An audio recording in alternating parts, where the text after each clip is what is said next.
and welcome to Concert Pipeline. I'm Steve Jones. Today on the program, we have TJ from Miniaturized. I'm really excited about this chat. We had a really great conversation and hit on so many levels, digging into his new album that he has coming out, as well as his path on in the music industry, his road through the bands that he's had, and also the studio that he's built, and really being a father. We connected on that, as well as our similar taste in music. We got in so many levels, so it was really, really awesome to get to chat with TJ. We'll get into that in just a moment. And before we do, just a reminder to subscribe to the podcast if you haven't already. You can find us on Apple Music, Spotify, Stitcher, and YouTube, of course. YouTube if you like the visual component.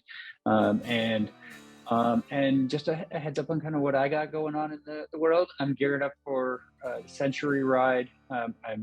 This is my second Century that I'm working on, building up towards 100 miles on a bicycle. That's a really long time to be on a bike, and I take that adventure with my buddy Joe. We did a 25-mile ride last weekend. And we need to start working in some hills into our ride. So hopefully going to be able to do that this coming weekend that we have. So more to come on that. It's a challenge. I find that the hills part, there's not a lot of hills where I live. So I have to actually get to where he lives in Napa to get some good hill action in, and hopefully I'm going to be able to do that this coming weekend. So I don't want to waste a lot of time because we had a really long, great interview with TJ. So let's go ahead and let's hop right into the interview with TJ from Miniaturized. Hey, TJ, how you doing? How are you, my friend? Nice to see you. Nice to see you as well. How's your day treating you so far? It's beautiful in San Diego, a little crisp, but nice, you know. I can't really complain about it. I live right by the beach in a place called Cardiff by the Sea. Yeah. It's north of the Del Mar racetrack, if you've ever been down here. Okay. It's just kind of serene. It used to be, my old man lived here in the 80s, and I visited him when I was like 11 and 12. And I remember walking around and feeling like it was the nexus of the universe. So yeah. And like, there's a long involved story I don't need to go into, but like I've been here, been brought to this location a lot of times in my life to live and to be and stuff. So it's no surprise that I ended up here. It's amazing, you know. Oh, San Diego is like the most beautiful place in California. So I'm up north in the Bay Area, and oh really? Yeah, no, I love it up there too. My grandparents had a house before they passed away for a long time. They're like 50 years or something in Walnut Creek. Yep. So okay. I spent a lot of Christmases up there as a kid and stuff. And then my grandmother lives in Oakland. So we would, you know, I've been all through there, and I've obviously played San Francisco a million times. I love that city, and I love the Bay Area in general. I went to first grade in Walnut Creek, so I know they're hey, all right, cool. Cool. Right. Yeah. What places did you like to play in San Francisco? Where Bottom of the Hill I really like. I don't even know if the Elbow Room's still there. I'm not sure. That's actually, I'm familiar, but Slims I like playing a lot, you know. R.I.P. Slims, R.I.P. Slims. Yeah, I know, man. Like, how did they get rid of that place? That was like the coolest venue ever. Oh my gosh, it was the first thing to go when COVID hit, and it was such a bummer. I bought a Slims t-shirt because they put them on sale after COVID hit, and I was like, I have so many memories from my youth. It shows at Slims and everything. No, man, and the sound in there was great and had a great vibe. There's a venue that it reminds me of a lot down here called the Belly Up Tavern. You ever hear that? I've heard it. It's really similar to Slims, kind of the same deal. It's been there since like 1975 or something. It's old, but it's like a great sound and a really good vibey room to go see music, you know. Yeah. Independent, I like that place a lot too. Yeah. Great American Music Hall, of course. I only got to play there once really early, you know, but that was cool. You've been to the Fillmore? I've been there, yes. Okay. Okay. Gorgeous, you know. I've never played the Fillmore. I mean, that's a world-class crazy room. Not that I haven't played world-class rooms, but like that's like the mecca for some. Like it's that and the Ryman in Nashville. You know, it's like those two places really have like prestigious, ridiculous, high-end clout, and it's like, oh, you know, Willie Nelson played here. You know. So it's Yeah. cool. Yeah. No, but San Diego is beautiful. I mean, I took the kids down there, my kids down there this past year, and I mean, it's the spot to get away to. It's the most relaxing, beautiful. The beaches are great. I mean, Yeah, it's awesome. So, it is. Well, now you have a friend. So you next time you come down, I've been here a long time. I know all the ins and outs. I like it. I'll have you show me Yeah. around, take me to a cool show. Would Oh, be for good. sure. The So, Casbah, I got to take you there. That's important. yeah, yeah, and so you've. I want to kind of. Well, let's start from the beginning. Tell me about what music was on in your house as a kid. Like Oh, what were your parents into, and how did you get started there? I'm a Navy kid. My old man was a officer in the Navy, he was a doctor. And I was born on a Navy base in Subic Bay in the Philippines. My dad was stationed out there, and then we moved to Spain, and we moved to Germany, and then Texas for a bit, and then I landed in San Diego. My dad landed in San Diego about when I was about 6. And since he was an officer, and there's a lot of naval hospitals and Marine Corps hospitals here, he was able to stay permanently here. So I was in San Diego from that point on, in Navy housing most of my youth. So my dad and my mom were squares. My mom grew up in the Bay Area in Concord and Walnut Creek, and my dad grew up in Santa Maria and Whittier. Okay. And they met at Chapman College together. My dad got drafted, and so he moved my brother and I and my mom around the world in the Navy, and then we ended up here. They were never either of my parents ever. They loved singing, like in choir and in church. My dad's a strict Catholic, my mom too. But they never had any taste in popular music. Like I was forced to listen to the music that was on in my house was stuff like Mel Torme and Barry Manilow and Peter, Paul, and Mary. And I remember my dad and mom brought home Bruce Springsteen's Born in the USA. I thought they had been drinking or something because it just was so out of character. But I loved it. They put it on. I was like, oh my God, man, this is like real rock music. The real musical influence in my life was my older brother. He's, considerably, I think he's 7 years older than me, and he was a rebellious youth. So right away, he strayed away from my parents, super Catholic, conservative music tastes, and started to like get into rock bands. He was into AC/DC and Van Halen and Kiss, and then all the arena rock bands of the 80s, like Def Leppard and Foreigner and Journey. Yeah. And Styx, believe it or not. And so like in Navy housing, the walls are really thin. So he'd be playing all these records, and I would be in playing Legos or, He-Man or whatever, my toys, Hot Wheels. And I could hear the music through the wall. And it was like, there was nothing else to do. I had a little tiny like AM clock radio that I would listen to the like pop and rock stations on, but his stereo was really good. So that's kind of where my influence came. And I would always ask him, well, who's this band? It's like, oh, this is Kiss. It's like, oh, like, and he showed me a picture of him, and I was like, whoa, that's awesome. And he had an AC/DC poster on his wall that my mom made him take down because she thought he was worshiping the devil, but it was Angus Young with a guitar stock coming out of his gut. She said, this is horrible. What are you listening to? Are you on drugs? Typical, typical rock music is the devil's music banter that my parents all fell for. And they were never really supportive of my brother and my interest in guitar music at all. They thought that it wasn't practical. So we had to seek outside influence. And so that's what started me like looking outside of my immediate surroundings for music. My brother kind of opened that door. And so immediately I would bring up music to other kids. I was just drawn to it, and like some of them knew and some of them didn't. And in Navy housing, it's a real mix of all different kinds of cultures and races from all over the world, Filipinos, African-Americans, Hispanics, people actually from Spain who immigrated here, then joined the Navy. Crazy, Yeah.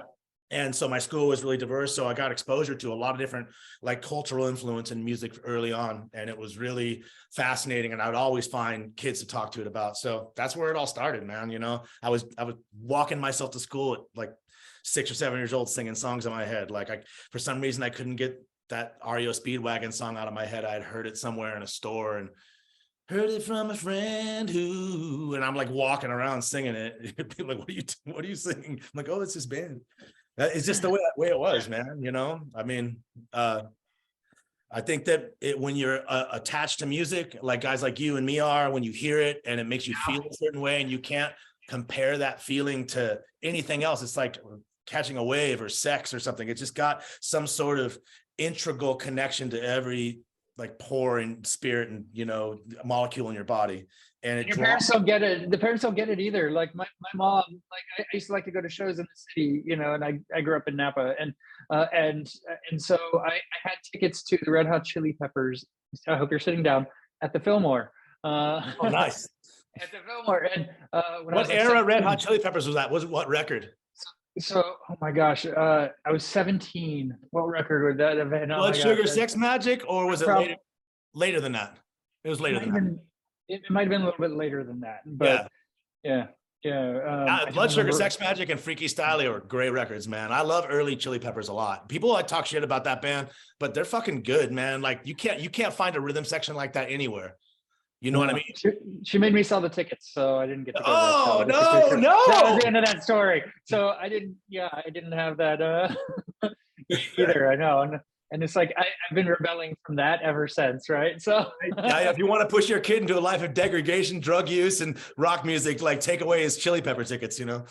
I know. Yeah, so I feel it. And so did you start going to shows with your brother? Like no, my brother was older than me. He didn't want to hang out with his torpy kid brother, you know, with his goofy hair and skateboard and stuff. His friends were too cool for school. Just weren't into me. He was much older, you know. So like, no, I started going to punk shows that I would hear about through the skateboarding scene, you know, around. And like it first started with like these kids in phase 4 had a band, like the Navy House was in phases. They had like a band, they would like get together, and it wasn't really a band, but one had a drum set and the other one had a guitar. Yeah, right. So it was like whatever, they were just shitty and horrible sounding, but I remember like going over to their house as a little kid on my bike and being like, this is what I want to do. And so by 11 I started trying to play with my friends and find kids to play, you know. Yeah. So and then we would go to how old were you? I didn't start going to shows until I was, you know, in my early teens, because I couldn't really get out. My mom wouldn't let me take the bus out of Navy Housing to go to some like punk rock club or something, you know, or all ages venue.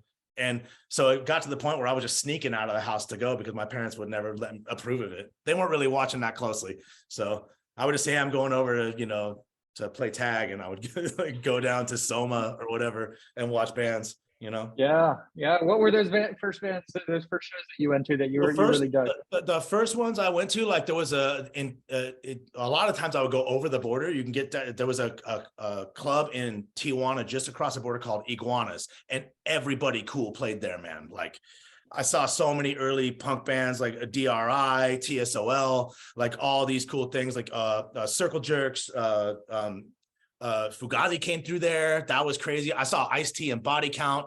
I saw not Nirvana. Nirvana played there. I saw Pumpkins in there, right? So like I would go see all these, and it was like a dangerous place. It was like a cement gladiator pit, and like there wasn't really a whole lot of security, and there was 3 levels to it, and the rail only came up to like about here. So people were falling off and dying at shows. Crazy, gnarly mosh pits. I was at a DRI show where some guy just like landed on his head right in front of me, and it was like the security just came, picked him up, and dragged him out. He was not awake, you know. But like that, and then there was like not basement necessarily, but like house punk shows that were really prevalent, just with, you know, people we knew in the scenes, bands, and we would go and like just get rowdy and have a great time, you know. Like Bad Religion was a big deal to me, you know, huge. Descendants, bands like that, you know. And then also, you know, with my brother's influence, I was into a lot of, you know, like The Cure and Jesus and Mary Chain and the Smiths and New Order, and obviously Joy Division and bands like that too, you know, because I had this expanding roster because I would be home and he would be playing all these cool records that I'd never heard. He came home from college for a while and had all these new bands to show me, and it was awesome, you know. So at what point did the Palace Ballroom start? Because I know that was like a 10-year venture in your life. Like how old were you? It was in between. It was after I'd been with a band called Buckfast for a long time, and we toured all over and played a bunch of shows and had a really great time and put out, I think, 4 or 5 records on different labels, and you just had a great time, you know. I don't know, it was just kind of like the angst music of my youth, I guess. So when we took a break, you know, I had a family and stuff like that, and I was, you know, going through a divorce. So it's kind of like a divorce record, and I was like, you know, so life was kind of, I'm gonna write some new songs, and I wrote them, and they were different than other stuff. They were kind of sad and, you know, solemn and very introspective, which was new for me because I was used to just like complaining about everything all the time, you know. And I don't know, that was I don't even know what year that was. It must have been I mean, all I do is music, so it kind of just like all runs together, you know, like one project starts and another ends. And it's weird how this you know, miniaturized form, just because it's kind of like the culmination of all these different pathways I took earlier in bands and stuff like that, and just people I played with and met along the way. And it's been a really incredible like group effort and group support to get this whole thing up and out. And it's really been kind of an amazing experience for somebody who's done music his whole life, you know? Yeah, it seemed like from what I could tell, the Palace Ballroom was winding down, and miniaturized kind of started around the same time. But you were aware that No, different. But Palace Ballroom's last record was a while ago, you know, and we did a bunch of tours, we played some spot shows and stuff like that. And then my old band, Buckfast Superbee, kind of had like a resurgence. People were asking us to play, so we got together for a couple of years and played a bunch of shows, and that went really great. It was fun, but it was just like, I don't know, man. It's like going to see Journey now. It's like, all right, you know, I got it. It's not Journey really anymore. And these guys can't possibly mean these songs after all this time. And I just didn't feel genuine to me. So like what really started miniaturized was I was kind of had some downtime, and my friend Andrew McKeague, who is the guitar player for a long time for the Presidents of the United States of America, and he was in a bunch of San Diego bands like Uncle Joe's Big Old Driver and Shuggy, really talented guy.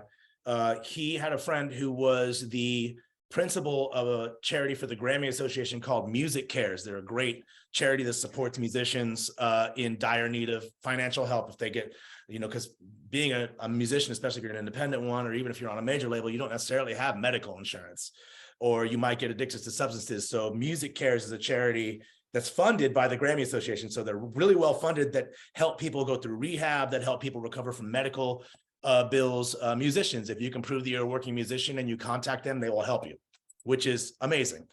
Yeah. So so I was like, you know, she's like, hey man, you guys should do a show, like a charity show to raise awareness, you know, not necessarily money, but awareness for the charity. We raise money for them too.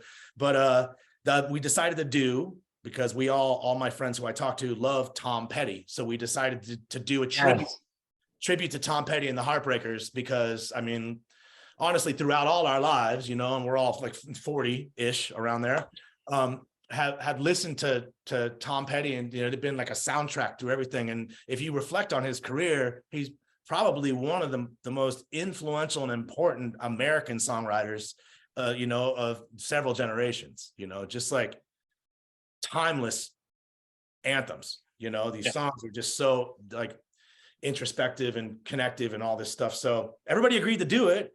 And so I kind of assembled a hodgepodge of dudes I just know, you know, guys from like really prominent bands and really talented musicians. And we rehearsed like 25 or 30 Heartbreaker songs, and we put on a couple of shows, and the reception was really huge. We had a really good time. And after the first show, I had some downtime and I was home, and I just picked up my guitar and started writing. And all of a sudden, all these songs started coming out.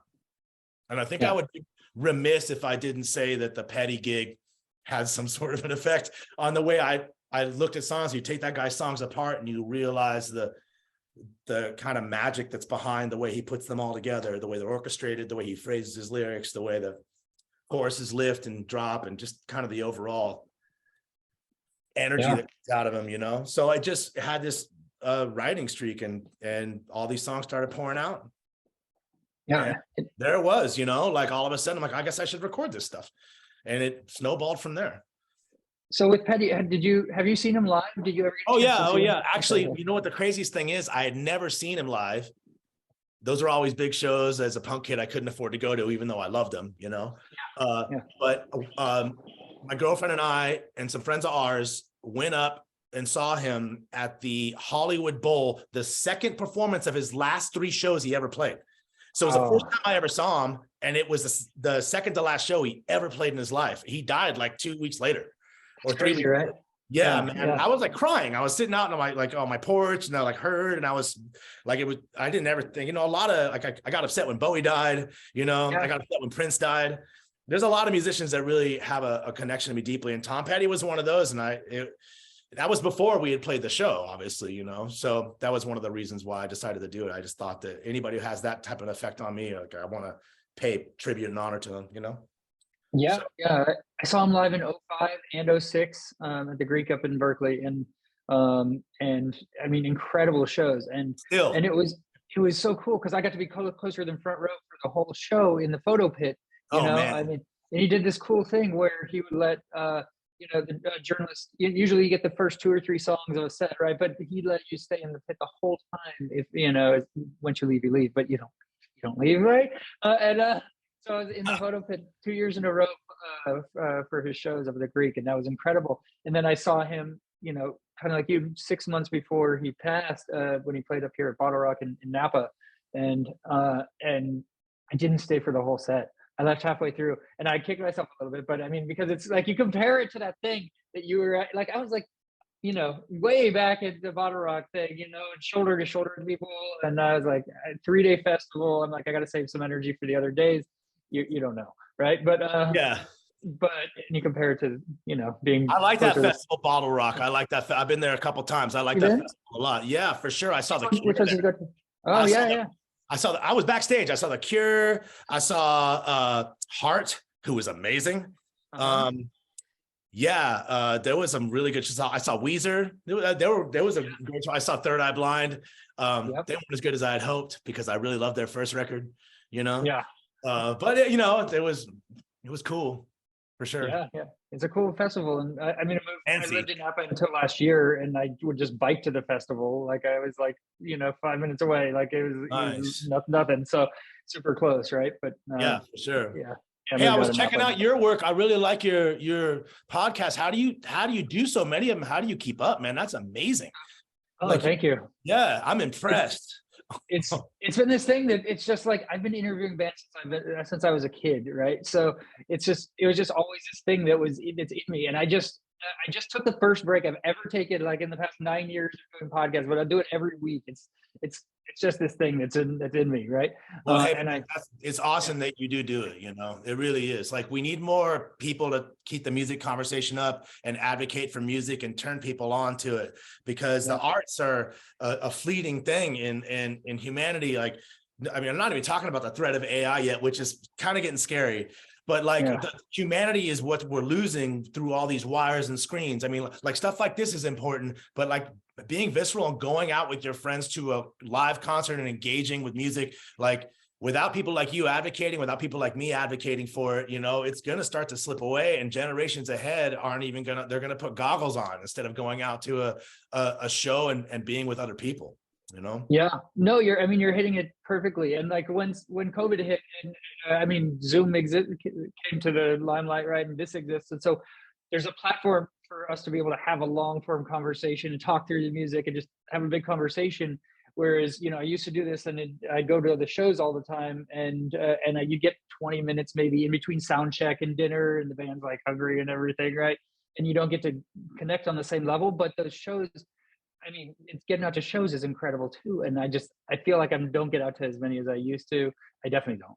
But live music and even talking through the live music and giving artists a platform to be able to share their stories, also is, I mean, what I enjoy doing. I love these conversations and getting to explore your music and how you got to where you're at, and your new, I saw you interviewed my friend Zach.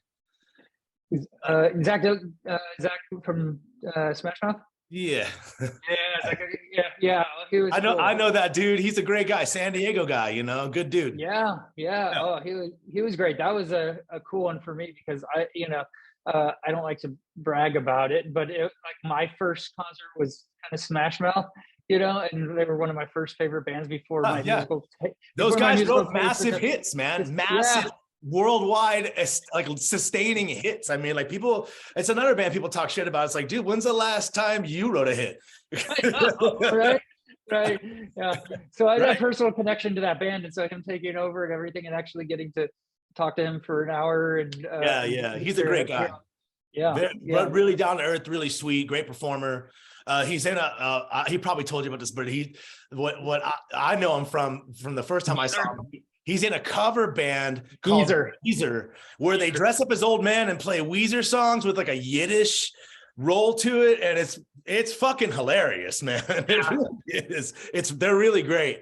A bunch of my buddies are in that band, so that's how I came to know him. And then I think we did a couple one-off shows together and stuff. He's just a good dude, and I'm happy that he got the gig. It's San Diego. Like when a San Diego musician makes good, I'm proud of it because it just lifts us up as a scene.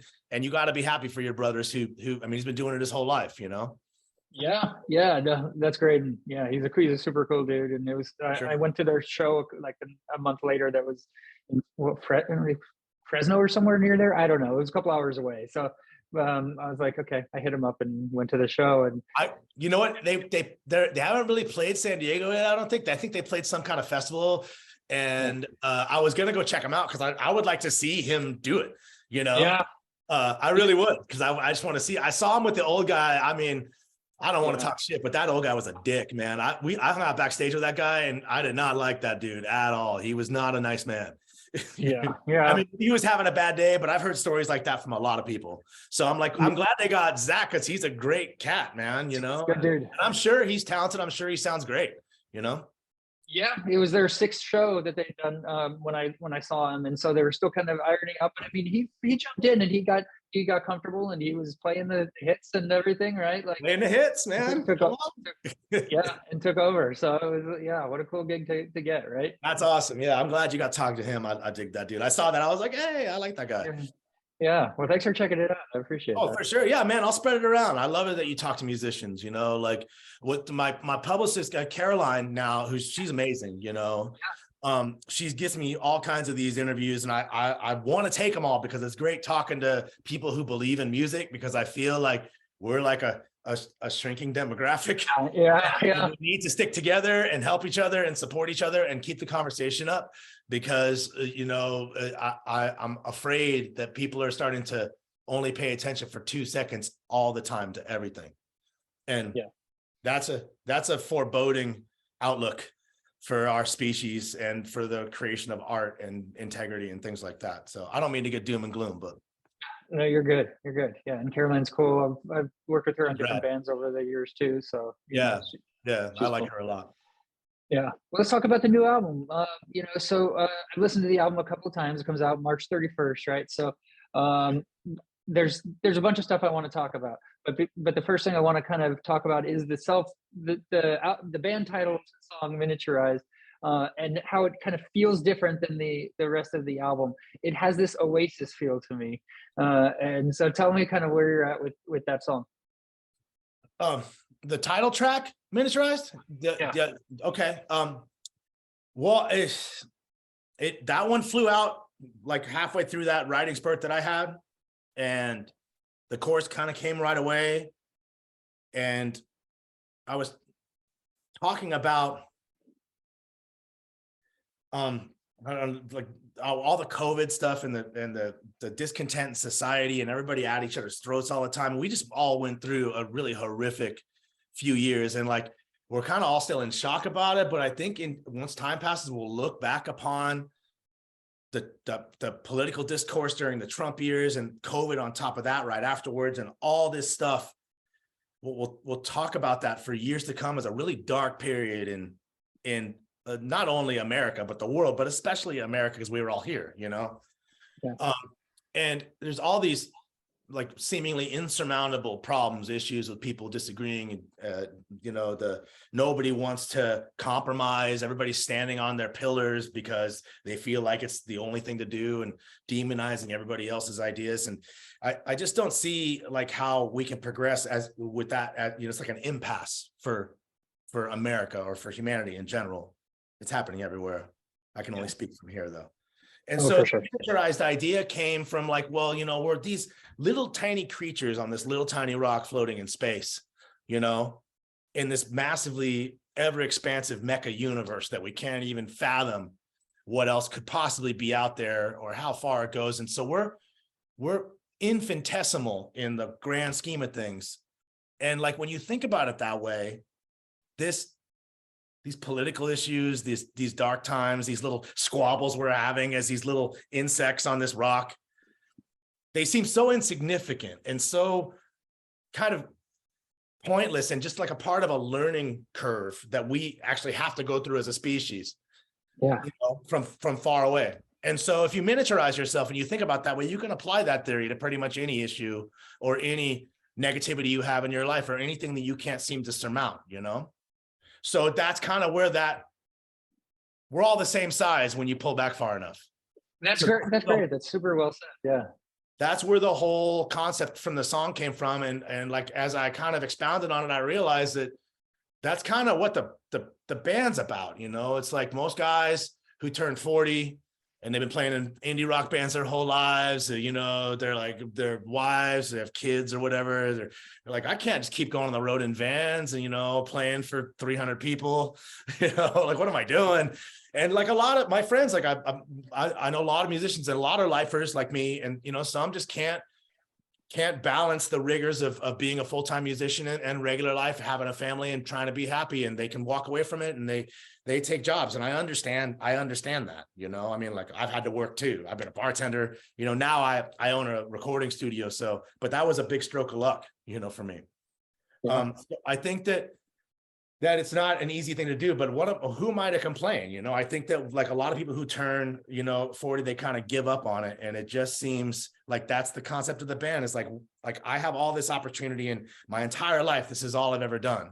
I mean, I suck at basketball, so I'm not really going to get out and do anything else. I'm not going to like go put on a tie and be able to go work in an office. I'm personable, but I'm not really good at much. Yeah. So like that's it. That was part of kind of the whole concept behind naming the band Miniaturized, is that this isn't something that I'm going to take lightly.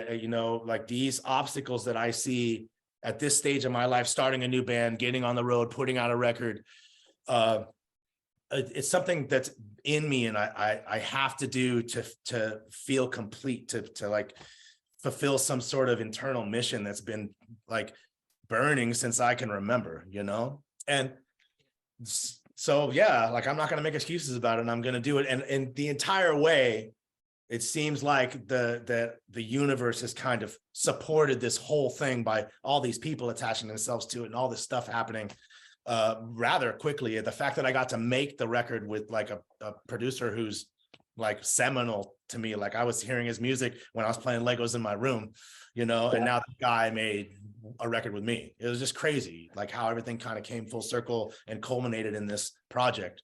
And we're having a great time, we really are. It's awesome. So tell me about that. Tell me about working with Mitch, and kind of how did you meet him, and kind of tell me about the formation of your relationship as you made this album. And I know you went to his studio and then came back and you had to do some of it. He flew out here first, actually. Yeah. So I wrote all those songs, and I decided to record. Like, I should probably make a record. So I sent them to all the dudes in the Petty band that I played with, and they were guys who played in bands like Rocket from the Crypt, and Earthless. Do you know what Earthless is? No. You should check those guys out. The guitar player is kid Isaiah, is like a ridiculous phenom. He also plays guitar now. He took Mark Ford's place in the Black Crowes. Oh, wow. Okay. Yeah. So he's in this band Earthless, and they're like a psychedelic, like 70s style jam rock band. Anyways, the drummer from that band, Mario, and I are good friends. He played in the Petty band, and I sent it to him. He's like, yeah, I sent it to McKeague and all these guys who play with me. And I was like, hey, we should record these songs. We'll get to my studio, we'll mic up, and we'll make them. And they were all like, yeah, sure. I said, okay, so let me polish the demos a little bit more. So I started working on them a little bit more, and then all those guys got busy going on tour and doing everything. So I was kind of stuck with them for like a year or so. And I kept working on them. And one day I was in my studio, and a friend of mine stopped by, another guy, musician, producer. And we were talking, and he's like, what are you working on? I said, oh, I'm just working on my demos for this project I'm going to record here with these guys I did the Petty thing with. And he's like, oh, let me hear it. So I played it. And after he heard it, he goes, are you going to put this together, produce it? I was like, yeah, why not? And he's like, because it'll just sound like another San Diego project if you do it. You need to get an outside producer. Like, if you do it your way, it's going to sound like all your other bands, And I'm like, no, it's different, don't you think? And he goes, yeah, that's why you need to get a different ear. So his recommendation stuck with me, you know. And he even, in some of the guys he listed off, listed Mitch Easter, and that stuck with me. I'm like, what? Why would Mitch Easter ever be interested in working with me? You know, he doesn't know me from Adam. Yeah. So I took his words to heart, though. I was like, you know, maybe he's right. Maybe I should try something different with this. And so I sent out some emails to some producers that I really like: Phil Eck, Chris Walla, Mitch Easter. Who else did I send out? A couple of guys who make records that I really dig. I think Phil Eck's production's amazing. I'm a big Built to Spill fan. I think that all his records are cool. Chris Walla, those early Death Cab for Cutie records are unbelievable, you know. Yeah. I thought about like producers that really kind of like created an atmosphere on a recording, you know, and these are the guys I could think of. And Mitch Easter stuck out to me because I remember hearing Murmur by REM for the first time through my brother's stereo and just being like blown away by how. Yeah, you're like 8 years old, right? And I was younger than that, I think. Yeah, I was younger than that. Because he brought it home. And I remember hearing it, and he had played like Kiss and, like I said, Van Halen and all these like arena rock, big ass shit. And then that started, and I like went into his room and sat in front of his speakers. And it was, you know, right in the middle of Radio Free Europe or whatever. And just like the way it sounded, it was like rocking, but it was like ethereal and inviting and like warm. And it felt like you could kind of step inside the song and like look around it, you know? Yeah. And so I was just amazed by it. And not till, you know, years later did I realize that, you know, Mitch Easter, who produced that record, REM were an incredible band, but that was a lot his doing, like the way it kind of had that atmosphere to it, you know, and all his subsequent records all had it. So I was a fan, you know, and always kind of listened to his stuff. And so out of all these producers, they all got back to me. They were all incredibly complimentary and courteous and cool. They were all positive about the album. Like Chris Walla told me he thought it was great, but he was booked for 2 years. And I was like, okay. And then like other guys, you know, like they're trying to make a living. They're like, well, what's your budget? And I'm like, nothing, you know. Well, no, I mean, I have money, but not a lot, you know. Let's work it out. I was hoping we moved to do it. And, you know, the discussion kind of ended there. And then I got an email from Mitch Easter. And he was like, hey, I'm sitting on my porch in North Carolina with my wife, and I'm listening to your songs, and I really like them. Do you want to like maybe talk about making a record together? And I thought it was a joke, you know, but he put his number there, and I set up a call with him, and we had a conversation. He was enthusiastic and smart and like intuitive and like excited and creative, and we kind of discussed what kind of record we want to make. And he's like, yeah, let's do it. So before I knew it, like a month later, I was picking him up at San Diego Airport. He stayed in my place, and we drove down to my studio every day. We were here for like 9 days. And I got a lot of those guys who played the petty thing to get it, come in and play on the record. And Mitch Easter produced it. And we recorded 13 tracks, basically just drums, bass, and guitars.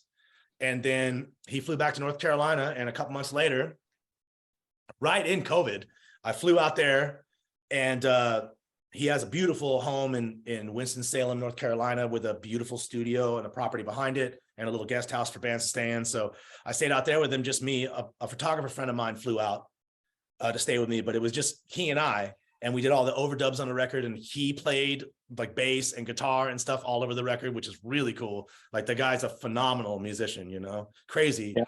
And I got to, you know, like hang out with his wife and like eat dinner in his house, and we became like close. We became friends, and I was just so impressed by like the type of person he is, you know, the love he has for music, and he's got like a philosophical take on art and the arts and culture and just how to be as a human being, and it's a really beautiful thing, you know.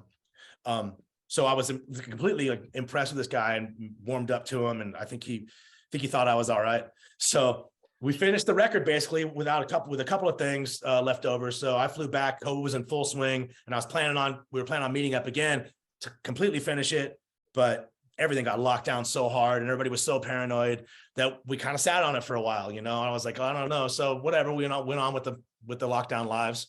And the guys who played on the record were calling me like, what's going on with that thing? And I'm like, what do you want me to do? You know?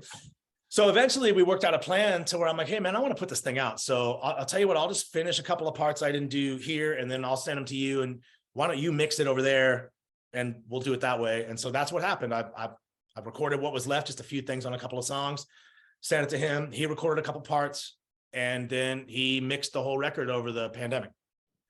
And like when it came back, the mixes started coming back. I was like, holy shit, man, cool. This is great.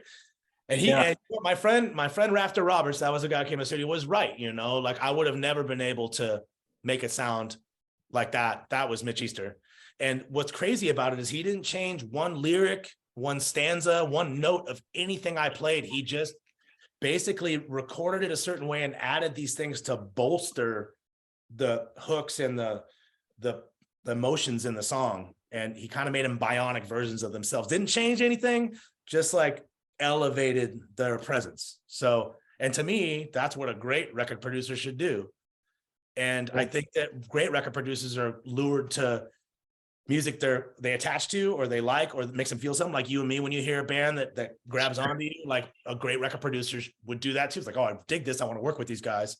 And like it just worked out in a really incredible way. And now like I collaborated with him and we're friends, and now my sphere's expanded with the band. And because of him, a lot of people are like, whoa, Mitch Easter made your record, I'm gonna like look at this. And so it's just kind of like got this groundswell and like energy and attention, and all these great musicians and artists have attached to it. And it makes me feel incredibly fortunate and thankful that I miniaturized myself, and kind of like went ahead with it instead of just like, I mean, because I am a busy guy. I record other bands all the time. I have a radio show. So I'm always working with music, and I could just sink myself full time into that. But to like start a whole new project, I've always been a songwriter. I've always been on stage. It's kind of what makes me who I am. So I like, against all logic and reason, started a new band. And here it is. Like, all of a sudden, it's got these legs. So and it's not just my legs; it's the legs of everybody who's attached and contributed. Even Caroline now, like. It seems to me that all these people have taken their time and energy and goodwill and energy and put it into the project. So I think as the originator of it, I would be remiss if I didn't try to perpetuate it and see if people want to listen to the songs. Maybe they do. Maybe there's some reason all this is going forth. I'm just trying to be open-minded about it. And I've never been scared to work hard at stuff. So like, it's fun. It's taken a lot of time so far. But it's time that I enjoy putting in. And like, we're not trying to be famous or anything like that. We're not like doing TikTok dances with duck lips and shit. We're not a bunch of pretty boy. We're a bunch of grizzled ass indie rockers, who found moderate success and like just love playing music. So like, that's kind of our vibe, is like, as long as we're having fun playing and people want to hear it, we're going to go do it and like, see what happens. It'll be fun. Yeah. And you put yourself out there. And I mean, so one of the songs I want to talk about also the most, you did a live studio video of that, but it's, it kind of, you talk about addiction and kind of the support and being able to reach out and get, and kind of ask for help. That's kind of where that comes from. Right. So tell me about putting yourself into that song and kind of how you use music to kind of get it out there for yourself. We're fragile creatures, right? Yeah.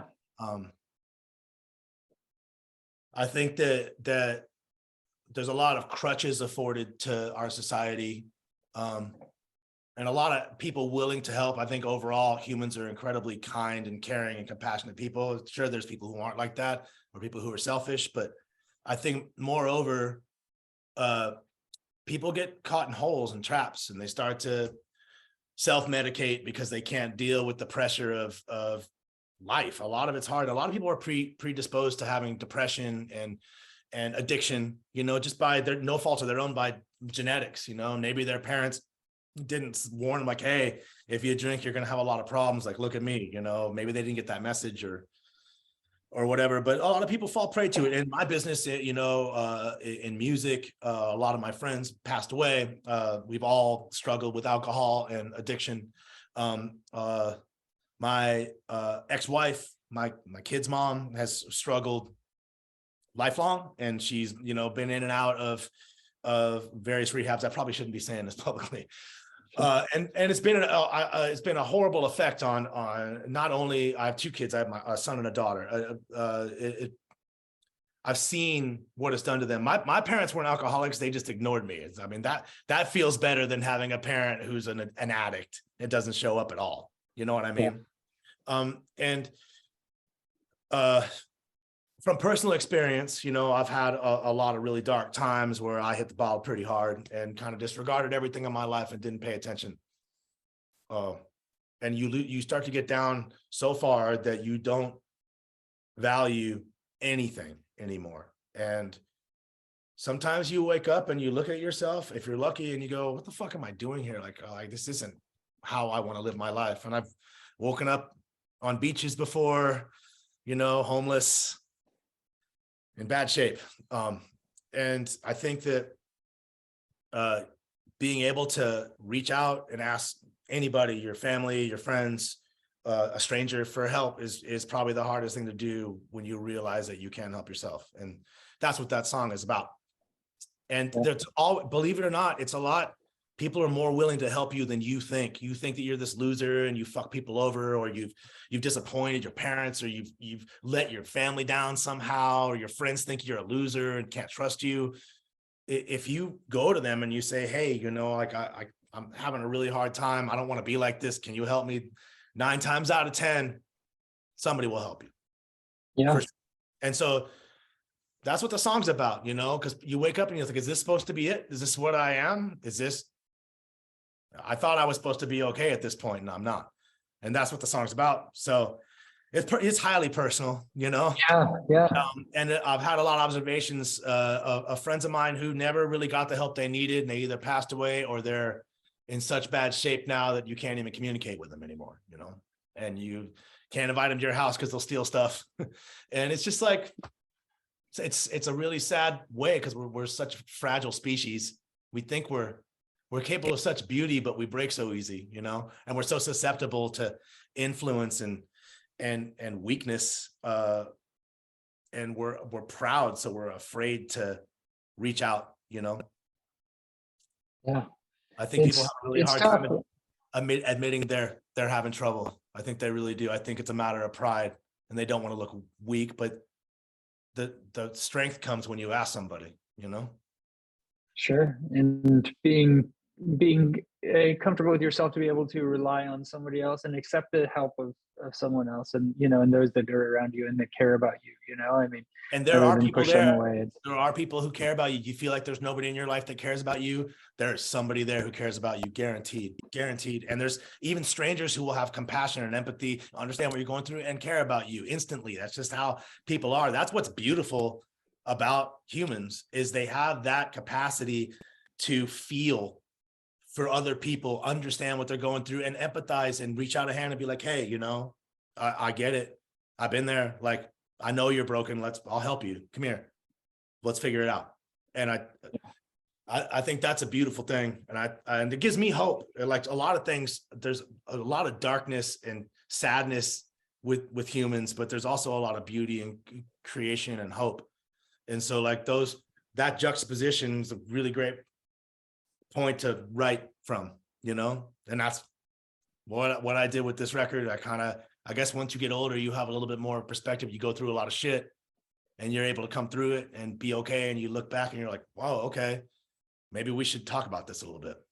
Those things are those things that are the worst things at the time, right, are part of what make you who you are and make you stronger, you know, to get through, you know, the things later in life, right? They're part of, you know, what builds your character and your, you know, your strength as you move forward, if you can climb out past them, right? You know, I mean, it's tough, but, you know, I mean, it sounds like you had a good support system to help you. I have a lot of beautiful people in my life, people who believe in me. A friend of mine, Mike McConnell, who lives up in Santa Barbara. Shout out to Mike. If you listen, he might listen. He's a big supporter of me and has always been an amazing friend. He was paralyzed in a car accident when he was 16. Wow. A week after he got his driver's license, he went out. He wasn't even driving, and a seatbelt severed his spinal cord, and he was like a tennis champion, like crazy. And he's been in a wheelchair ever since, you know, and he's 40 now. And he's the most indomitable spirit I've ever met in my life. And that guy won't let anything get him down. And he's like strapped to a wheelchair for his whole life. Like everywhere he goes, people stare at him and point him, go, oh, that poor guy in a wheelchair. But he's not a poor guy in a wheelchair. He's this like shining beacon of strength and light. And like that dude believed in me. He started a record label when he was in a hospital and like signed one of my early bands, you know, was like, you know, believed in me, like drove down, came and saw us play at some punk show. It was cool, you know, and we've been friends ever since. Jim Austin is another guy. He's a mentor of mine. He's like a cross between Willie Nelson and Fonzarelli, you know, Yeah. like he's that fucking cool. Like the guy's got levels of cool that you can't even believe. Like if I could be half as cool as him someday, I'll be all right. And he's just, he's the dude who loaned me money to build the studio. He's the guy who's been like in support behind me. He's like a second father to me. And he's always told me that, you know, he thinks that I can accomplish anything I want to. And he's behind me. And like, I've never had, even my own parents didn't say that shit to me, you know? So it's just like people like that who really see strength and opportunity and beauty in you, like they tell you about it. And it just like, if you hear them and you want to please them and you want to not disappoint them and prove that they're right, you listen to their advice and you follow them around. And I listen to all those people.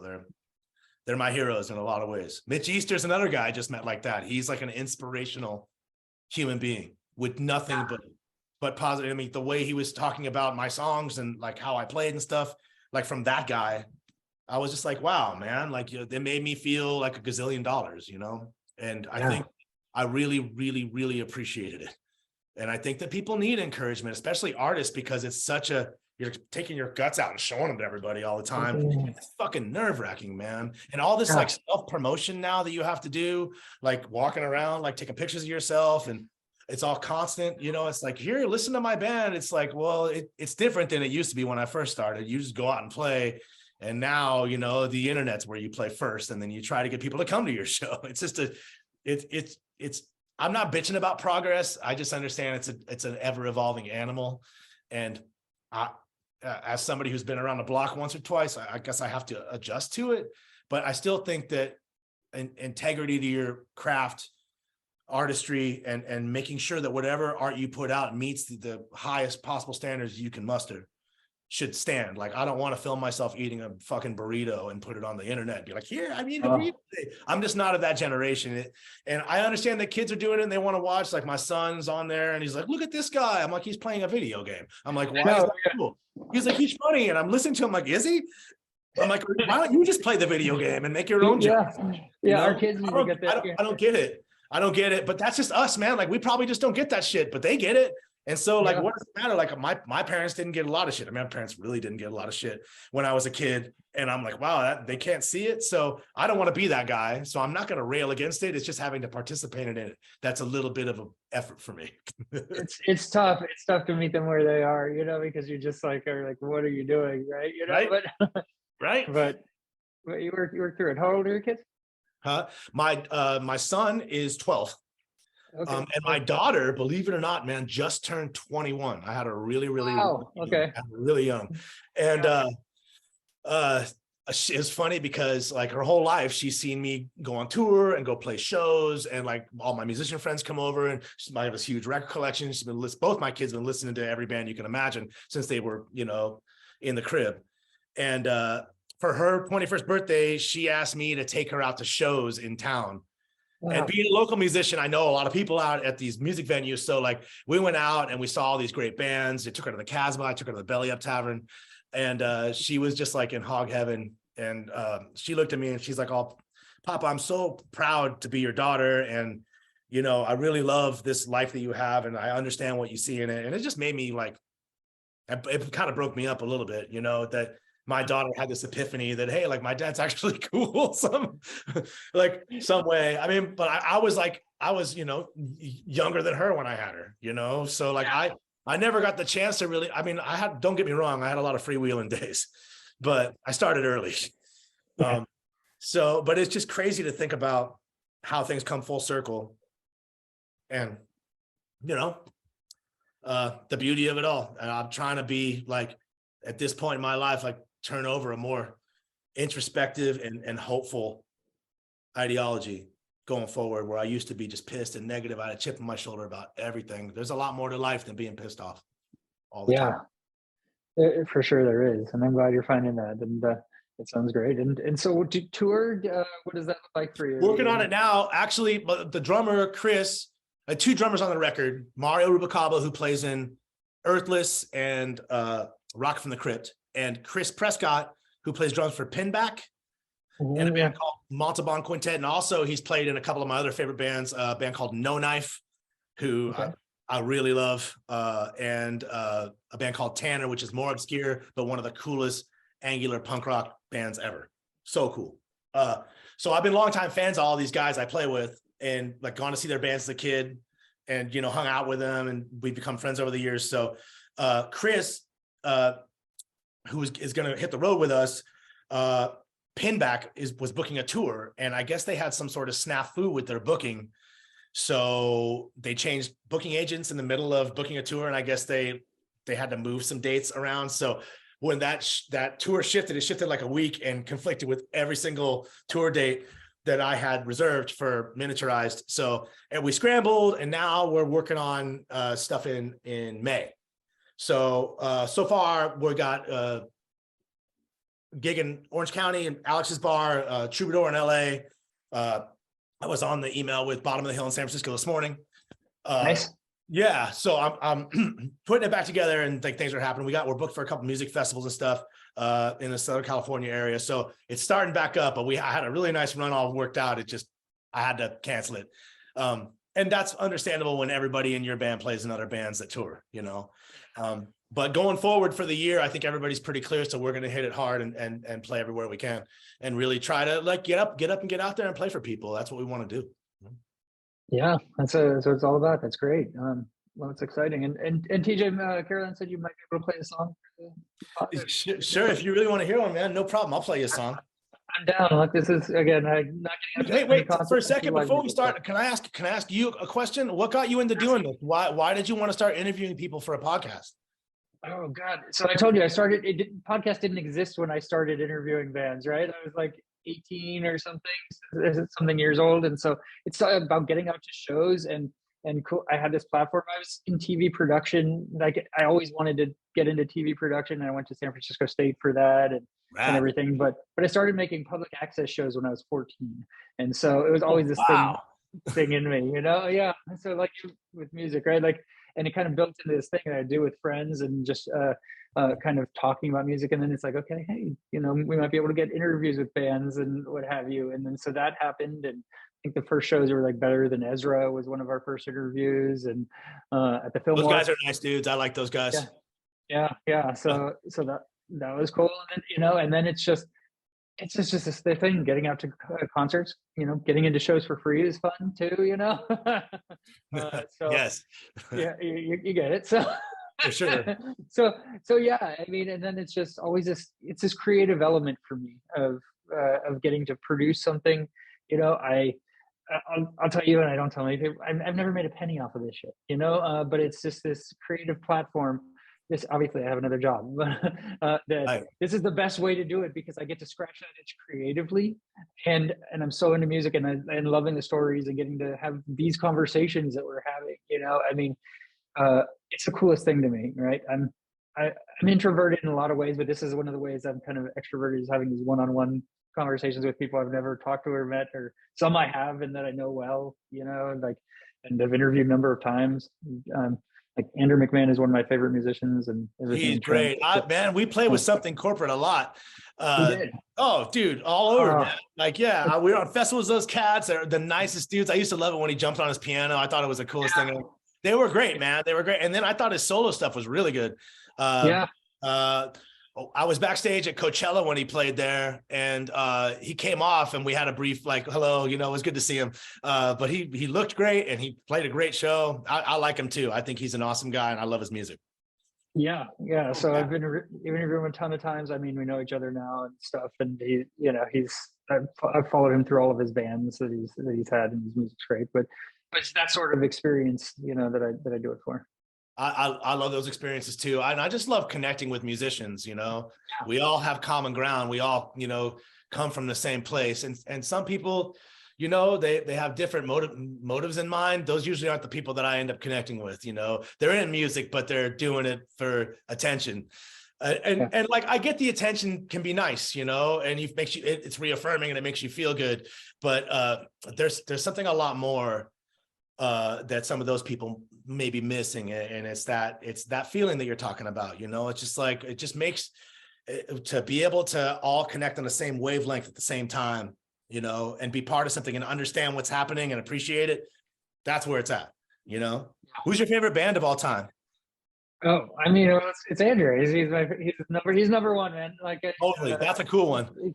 Yeah, I mean, I have other favorites up there and stuff that you can go back to, and it has the nostalgia factor, like Motion City soundtrack, the format, like those have a fun place in my heart. A lot of the bands you've mentioned are some of my favorite shows. You mentioned Bad Religion. I you know, period where I really love that, you know. Not so much anymore. I saw them a couple, like last year, I think, right when COVID ended and they were playing, and I went out and I was like, oh man, it's like sometimes band loses a little bit. It's fine. I mean, they're all great. The songs are great, but like when I saw them as a kid, it was just like mind blowing. And dude, like I got to, like, because of my studio, I get to record a lot of really great bands. I got to record the Descendants, you know? Yeah. Oh, like, that's awesome. Yeah. Yeah. They came in and played. I recorded all these legendary bands and these musicians who I would like admire. And it's just, then like, they're like, I just did Death Cab for Cutie, right? And I'm a huge fan of Ben Gibbard. And I, like, you know, told him that. I'm like, hey man, I'm like, and he was like so down to earth and cool. And usually like guys like that who really get it, those are the core of the music foundation, like in everywhere in the world, you know, the people who really appreciate it for how beautiful it can be and what it can do and how it brings us all together. That's where it's at. Yeah, I'm going to see the tour that he has coming up with Death Cab and Postal Service, the co-headline tour. That's going to be a great show, man. The band he's got now, even though Chris isn't in a band anymore, the band he's got now for Death Cab, they're all really great dudes and they're great players. You know, it's just it's that guy's songs are so beautiful. I love him. You know, he's a true troubadour, that guy, you know, a bard, if you will. I feel the same about David Bazan. Do you know who that is from Pedro the Lion? Okay. He said, yeah, I think I've seen them live, I think once, maybe two. So. Yeah, really good. They're like a Washington band, or Northern Washington band, kind of like Death Cab. And they toured a lot together in the early years, those two bands. Yeah. She's a great songwriter. She must be something about having to be inside all the time with the rain. I know, right? It brings out great music. So yeah. Sure. Yeah. Well, I'm glad. I would like to know more, because if we're going to be friends, you know, like when I see you, if we play San Francisco and you come, we got to hang out, you know? And, And I'll be like, hey man, let's talk about Andrew McMahon. Let's talk about other stuff. Is that a picture of you and Dave Grohl behind you? Oh yeah. Okay. That's the other one. Yeah. Andrew McMahon and Dave, like, yeah. So here, I'll actually grab that one. This has a great story, and we can talk for hours, right? But so it's not just a picture of me and Dave Grohl.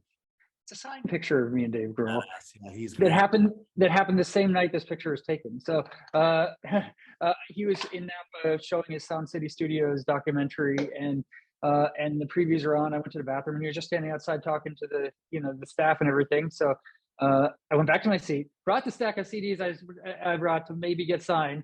Took them out to him. He took my phone, took a picture, and then I'm like, what would Dave Grohl do? Because I talk about him like at the end of almost every podcast. Is, you know, I have a segment dedicated to Dave Grohl.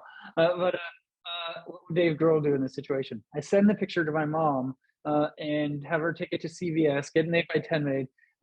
You know, while the documentary's playing, then I run out to the lobby, and we do the handoff. I get the picture, and then in the Q&A, I'm the first to ask a question, and then I get him to sign the picture right there. He's like, wasn't this like an hour ago? You know, so so wow, the guy is a true ambassador to rock music and music in general. He's so amiable and friendly and cool. He doesn't have a bad word to say about anybody. Everybody loves that dude.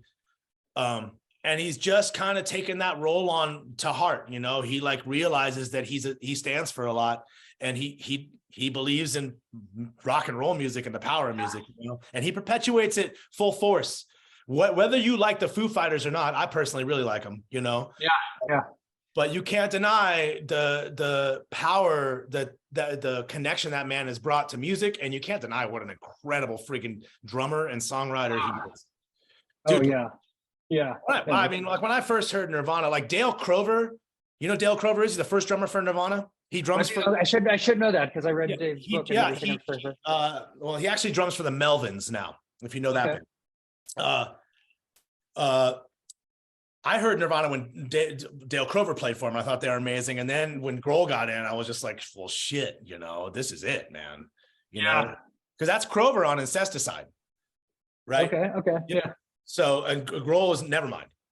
That's where his first record was. But then after that, man, like, you know, that the first Foo Fighter records that he with the gun on it that he did on ADAT tape, and played everything on it. I was like, man, this guy's so talented. And then he just went from there, you know. Some of those Foo Fighter songs are American anthems at this point, you know. Oh yeah. I'm really curious who they're going to have as their drummer, because they've announced shows, you know, festival dates, but they haven't talked about who's replacing. I wonder if they're going to get Hawkins' kid to do it, because he's pretty good. I know, that's one of the ones. It's like, can you take Shane that young? You know. I mean, they might, man. Like that would be a cool ass move, and nobody would say shit about it, because, like, I mean. Yeah. I think, isn't he still in high school though? I know he's got to be like 16 or something, right? He's good, man. They got him up on stage with him at the tribute. He was great, you know. He was. Why wouldn't you take that gig? I'll take school from the road, man. Come on, let me go drum for the Foo Fighters and travel the world and play. You can't say that. It's for his dad. It's in honor of his dad too, you know. I know, for real. A real horrible loss. Taylor Hawkins was an amazing human being, you know. Orange County dude, really, really solid. I only really had a long conversation with him once, but in that period of time, it was, I mean, we talked about the Pixies, who was one of my favorite bands, and he had all this amazing stuff to say, same stuff I felt about it, you know. And he was just like, he lived and breathed for music, man. He had that positive attitude about it. You know, it didn't matter that he's some gigantic rock star. He was all about, and that's what Blake Grohl is too, you know. It's all about just, like, appreciating all of it. And I think that's a really great attitude. And I hope that that's infectious and other people see it and want to do it, you know. No one can say a bad word about him. Yeah. No. Yeah. I think a lot of these big pop stars, they miss that. They kind of sink more into Divaville, where, you know, like they're this like icon and they're untouchable and they don't relate to the common people. But I'm much more attracted to musicians who can relate and are willing to relate, you know? Yeah, absolutely. With the exception of like Tom York, who never talks to anybody, but I love his band, you know? There's some out there that, you're like, okay, you could change a couple things, right? But you can't have it all. Can't have it all. Can't have it all. No, you can't. Right. No, you can't. Well, I'll get your number at the end after you do a song and everything too, and then I'll text you. And for sure. I'll play one, man. I'll play one. I got a guitar here. I always have one around. You're ready. I do have to say this. I think this is the next single that's going to come out right before the record gets released. I'm going to play it. I don't know when you're going to broadcast this thing. Monday. All right, it comes out on the 24th. That's next Thursday. So you'll get a world premiere. Get in advance. World premiere here on Concert. So this is the next single. It's called Riots. And it's about a lot what we talked about how people have all this conflict in their lives, you know, and like if you just learn from your experiences instead of, you know, just being pissed off about them all the time, things go a lot better in the long run. We have to try to evolve. Otherwise, we're just going to be fucking stuck in the same spot. Okay. This is also the first track on the record. Yes. Yeah. Let's start at the top. This is a sentiment song. Just a point of reference as life gets on. Just a moment taken, a melody to recall. So you remember what it sounds like once the feeling's gone. It's as loud as it can get. It's an amazing sound, I guarantee you that. All complications, too many ruts causing too many riots. You should appreciate it. You wouldn't know if you didn't try it. The passing of days, undermining every memory you try to say. And the point this makes goes through the heart of everything. It's better knowing getting older as it resonates. It gets as loud as it can get. It's an amazing sound, I guarantee you that. All of the complications, too many ruts causing too many riots. You should appreciate it. You wouldn't know if you didn't try it. It's another reminder that the sounds inside your ears still strong throughout the years. So listen, can you hear? Listen, can you hear? All of the complications, too many ruts causing too many riots. You should appreciate it. You wouldn't know if you didn't try it. All of these complications, too many ruts causing too many riots. Can't you appreciate it? You'll never know if you never try it. Won't you ever try it? Won't you ever try it?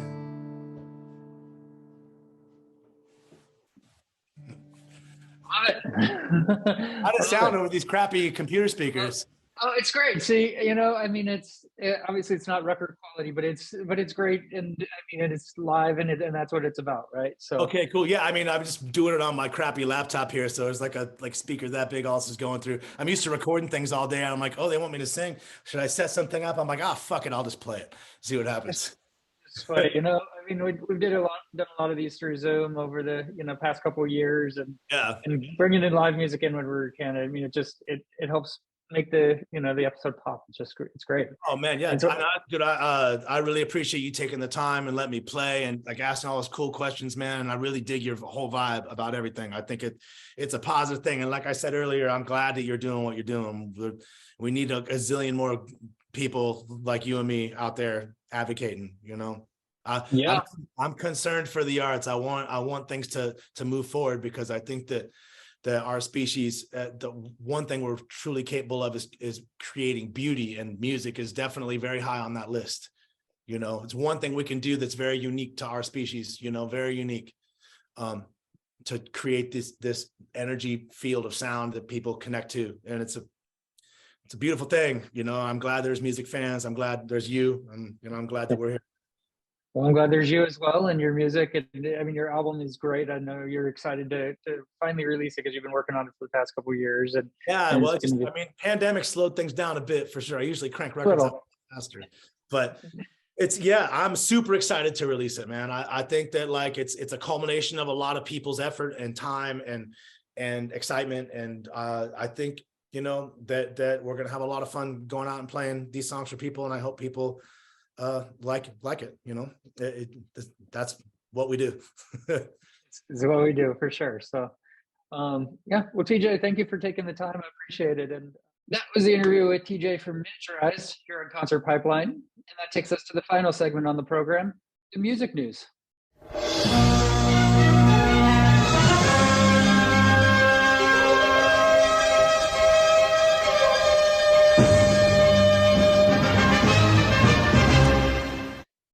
Okay, I have a couple stories to wind out the music news today.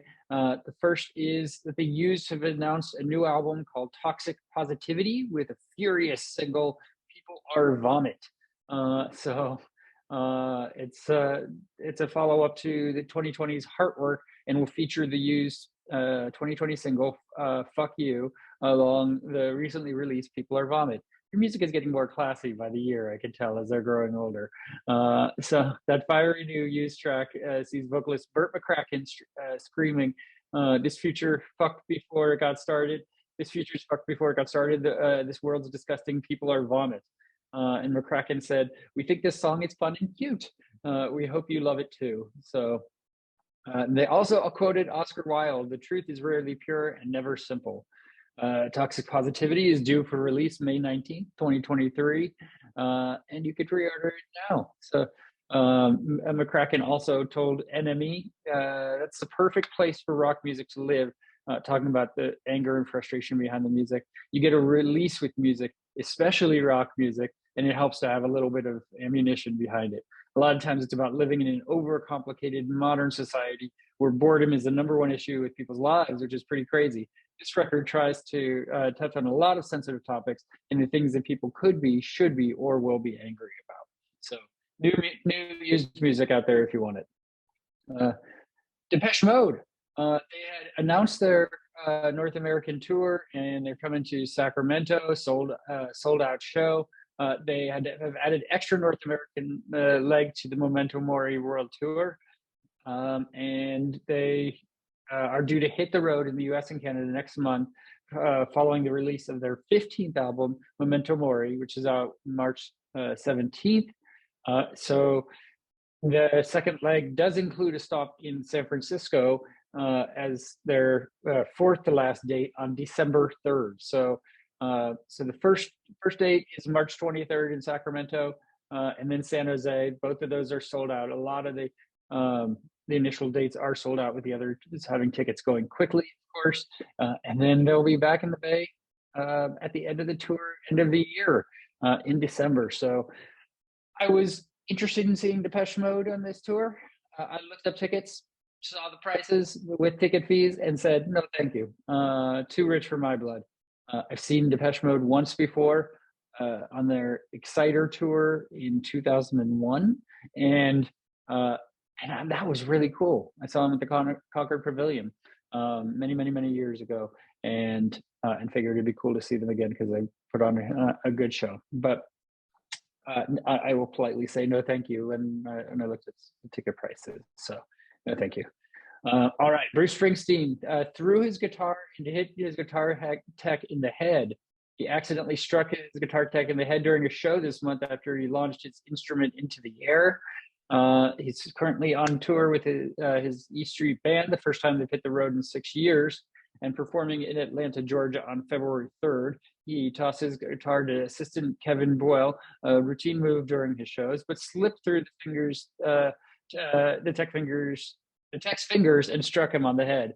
And in a video posted on YouTube, Boyle can be seen stumbling to the ground on stage before the boss walks over to check on his crew member, who appeared to be mostly unharmed, and Springsteen walked away with a smile. So I just watched that for the first time, and it clocked him. And Springsteen went over and checked on his guy, who was mildly unconscious, let's say, by the end of that action. So you can find a video of that online if you want to see it. Okay. Last episode, I incorrectly predicted the winner of the Super Bowl, and I did not correct the episode before I posted it. Just let it roll. The spoiler for the three people that did not hear or see it: the Kansas City Chiefs won the Super Bowl, and the Kansas City Chiefs coach barred the players from watching Rihanna's Super Bowl halftime show. Says their quarterback. He apparently threatened to bench them if they watched the pop star's set. So Patrick Mahomes talked about it, I guess. The Chiefs wound up winning the big game, beating Philadelphia Eagles by just 3 points, with a total of 38 against the Eagles' 35, while Rihanna's short set drew in 118.7 million, making it the second most watched halftime show in Super Bowl history. Katy Perry's 2015 appearance topped at 121 million, which is crazy, because I remember seeing Katy Perry at Warped Tour, and just standing right in front of her backstage, and not knowing who she was, like minutes before she broke with "I Kissed a Girl," and that was crazy, right? Being completely enamored by her as well. And I saw her at Ace of Spades in Sacramento, this tiny, like 500 person club that got passes to through her publicist. So, I mean, and then she just exploded. So Mohammed told Jimmy Kimmel the Chiefs weren't allowed to watch the pop stars slay hits like Rude Boy and Umbrella. I heard the show was great, he said during his recent appearance, but Coach Reed told us, if you go out and watch a performance, just keep walking because you're not playing the rest of the game. So apparently Rihanna was pregnant also, which is the big thing from the performance. So there's a lot of people really liked her performance and said it was badass and huge that she didn't have any guest appearances or anything along those lines. Interesting. In a Super Bowl related story, a kid who took a viral Super Bowl selfie with Justin Timberlake was arrested. This story is really weird because the fact that it's actually a music news story, and I mean, and it's just, and the kid is not like famous or anything along those lines, but he had a minute in the spotlight. So it was during Justin Timberlake's halftime show. He took this selfie. He was 13 when he had the picture taken with the star in 2018. This kid, who has no musical connection in any sense, other than, I mean, he was on Ellen, and Justin Timberlake called in to Ellen to talk to him, I guess, on that show. Cool. But he allegedly got into an argument with his 15-year-old friend before apparently pushing a table. 18-year-olds and 15-year-olds should not be friends. They're just too different in their lifetime, life spaces. This kid looks totally drugged out in the TMZ photo. Police told TMZ that the shopping center security attempted to escort McKenna off the property. He became increasingly aggressive and ended up grabbing an officer's hand when he was placed on his chest. He was then arrested for felony battery on a police officer and 2 misdemeanors, resisting arrest and obstruction of an officer. So I guess the picture with Justin Timberlake went viral. I just thought to myself, I'll never get this opportunity again in my whole life, he said at the moment. I just went for it. Yeah, people take selfies with celebrities. It's what you do, right? So anyway, that's the story. And we'll close out the music news with a story about the Foo Fighters. Of course, we like to talk about Mr. Dave Grohl, but this is where the Foo Fighters paid tribute to Taylor Hawkins on his birthday. They shared a post on social media in honor of their late drummer, Taylor Hawkins, who would have celebrated his 51st birthday on February 17th. The tribute had a picture of Hawkins in black and white and the simple caption, "Miss you so much," prompting reactions from other high-profile musicians who, again, shared their love as well. Not a lot of people who didn't love Taylor Hawkins, and he went too soon. So it's crazy. It's almost been a year since he died, March 25th. And we'll see who the new drummer is for the Foo Fighters for their upcoming shows. So that is our show for today. So thank you for tuning in. Appreciate it. I will let you know that we have a couple of interviews coming up in the next couple of weeks. We have a band called Newski, and we also have Matt Pond from the Natural Lines. I'm going to be interviewing both of them this week, and we'll see which one airs next week. But thank you for tuning in. And for all of us here at Concert Pipeline, I'm Steve Jones. We'll catch you next time.